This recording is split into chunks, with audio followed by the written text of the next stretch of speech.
Sir సినిమాలో లాస్ట్లో women safety మీద మంచి మెసేజ్ ఇచ్చారు.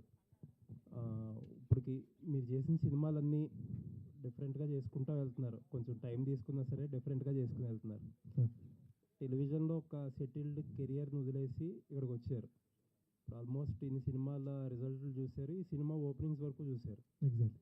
వెనక్కి తిరిగి చూసుకుంటుంటే ఇదంతా వర్త్ ఇట్ అని అనిపిస్తుందా లేదా? డెఫినెట్గా వర్త్ ఇట్ సార్. ఎందుకంటే అంటే ప్యూర్ కమర్షియల్ వాల్యూ గురించి మాట్లాడుతున్నాను. సినిమా రిజల్ట్ జనాలు మాట్లాడుకోవటం గురించి అన్నీ పక్కన పెట్టండి. యా కమర్షియల్ సాటిస్ఫాక్షన్ ఒకటి ఉంటుంది కదా. యా డెఫినెట్గా. ఎందుకంటే నేను సీరియల్లో ఉంటే కమర్షియల్గా నేను ఎంత గెయిన్ చేస్తామని అందరూ తెరవచ్చు. బట్ నాకు కమర్షియల్ కంటే నేను సినిమా ఇండస్ట్రీలో నాకు ఏదైతే ఆర్కే నాయుడు ఇమేజ్ ఇచ్చారో ఆ ఇమేజ్ని అక్కడ స్టాప్ చేయాలని అనిపించలేదు. ఆ ఇమేజ్ని అక్కడ స్టాప్ చేసి ఇంకొక సీరియల్ చేయాలని అనిపించలేదు. వాట్ నెక్స్ట్ ఆ ఇమేజ్కి తగ్గట్టు నాకు ఇచ్చిన ఆ ఇమేజ్ని మూవీస్ ద్వారా ఇంకా మూవీస్ చేసి సాధ్యమైనంత వరకు ఒక ఫ్యామిలీ చూడదగ్గ మూవీస్, చిన్న మెసేజ్ ఓరియంటెడ్ మూవీస్, అంటే మెసేజ్ అంటే స్పీచ్లా కాకుండా అండర్ కరెంట్గా ఒక మంచి చెప్పాలని ట్రై చేసాం. డెఫినెట్గా షాదీ ముబారక్ అండ్ ద 100 నన్ను ఎప్పుడు నాకు ఏ రిగ్రెట్ లేదు, చాలా సాటిస్ఫైంగ్గా ఉంది. ఆల్ ది బెస్ట్ అండి. థ్యాంక్ యూ అండి, థ్యాంక్ యూ సో మచ్. ఈసారి నెక్స్ట్ కొంచెం క్విక్గా చేయండి సినిమా. సాగర్ గారు. సార్ కుమార్ గారు.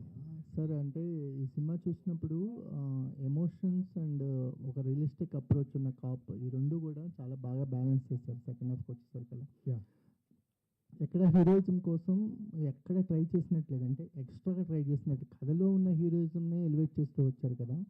ఇది ఒక కొత్త పర్సెప్షన్ అనిపించింది మాకు పోలీస్ రోల్స్లో. సో అదే పే ఆఫ్ అయింది అనిపించింది నాకు. ఏమంటారు? నాకు మీరు అంది, నాకు ఒక రివ్యూ చూశాను, మన వాళ్ళు రాసిన రివ్యూ. సీరియల్ నుంచి వచ్చిన వారంటే ఉన్నదానికంటే కొంచెం ఓవర్ బ్రైట్గా ఉంటుంది. ఎక్స్ప్రెషన్స్ కానీ ఇవి ఉంటాయి, అలా లేదు, చాలా న్యాచురల్గా చేశారు అని. అది నాకు చాలా మంచి కాంప్లిమెంట్. ఎందుకంటే నేను ఈ కథ అనుకున్నప్పుడు ఎక్కడ కమర్షియాలిటీ అనుకోలేదు.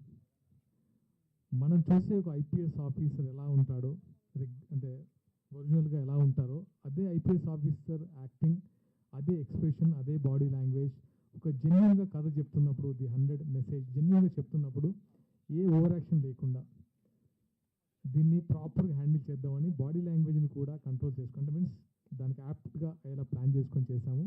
అది ఈరోజు ఎస్పెషల్లీ అదే ఈరోజు విక్రాంత్ పెట్టింది. నిషా గారు.